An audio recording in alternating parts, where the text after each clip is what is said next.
Sembra di rivivere sempre la stessa storia, lo stesso copione, Veneto da zona gialla a zona arancione, insomma questa altalena quali disagi sta portando?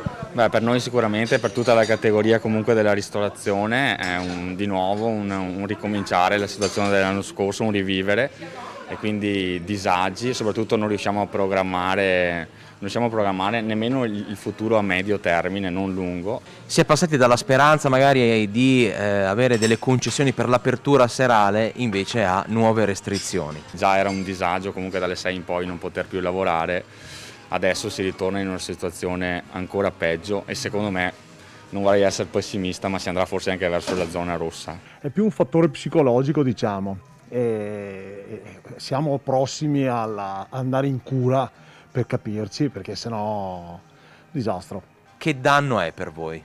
Ma un danno incalcolabile perché ovviamente eravamo già, non dico felici, ma quasi, la gente era tornata in Bassano, stavamo lavorando bene, le giornate ci davano anche una mano, e tornare in più a dover chiudere è l'ennesima mazzata. Ma Sembriamo degli interruttori perché accendi, spegni e adesso non si sa. Che danno è per voi esercenti?